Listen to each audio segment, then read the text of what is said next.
आज नक्सलवाद उन्मूलन की चर्चा हो रही है। इस सदन के अंदर आदिवासी रिजर्व सीट से 47 सांसद आते हैं, 47, लेकिन कितना लोगों को अवसर दिया इन लोगों ने? यही पता चल रहा है कि किस तरह का अन्याय किया जा रहा है। सदन में अन्याय हो रहा है तो स्वाभाविक है धरातल पे अन्याय होगा। कौन है जो आदिवासी शहर में जाके ढंग की चप्पल खरीद के नहीं ला सकता? उस आदिवासी के पास आधुनिक हथियार कहाँ से आ रहा है? इन लोगों का इनकाउंटर क्यों नहीं हो रहा है? उन लोगों की गिरफ्तारी क्यों नहीं? आदिवासियों को सदन के माध्यम से मैं आह्वान करना चाहूंगा कि हमारे पूर्वजों ने अंग्रेजों से, मुगलों से, जमींदारों से पारंपरिक हथियारों, गुरिल्ला युद्ध की पद्धति से जल जंगल जमीन की रक्षा की।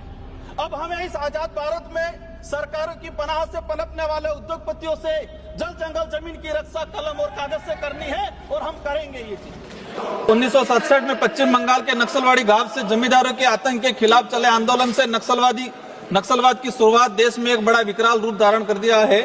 आज गृह मंत्री अमित शाह जी द्वारा 31 मार्च 2026 को देश में नक्सलवाद मुक्त करने का दावा किया, उसका हम स्वागत करते हैं। माननीय सभापति महोदय, हम बताना चाहेंगे आज नक्सलवाद उन्मूलन की चर्चा हो रही है। इस सदन के अंदर आदिवासी रिजर्व सीट से 47 सांसद आते हैं, 47।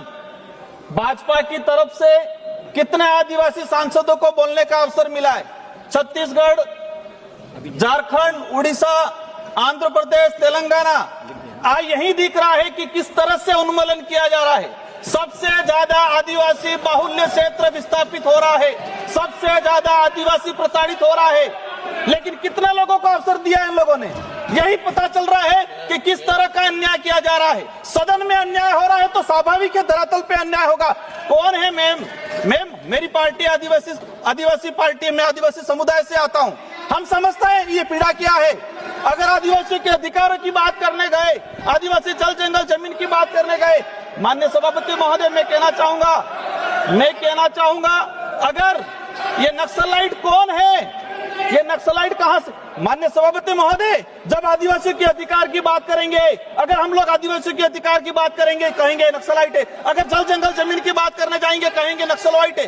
ये एक जो आदिवासी समुदाय अपने हक अधिकार के लिए लड़ाई लड़ता है तो उस पे थप्पा लगा दिया जाता है। माननीय सभापति महोदय, इन लोगों पे हथियार कहां से आ रहे हैं? जो आदिवासी शहर में जाके ढंग की चप्पल खरीद के नहीं ला सकता, उस आदिवासी के पास आधुनिक हथियार कहां से आ रहा है?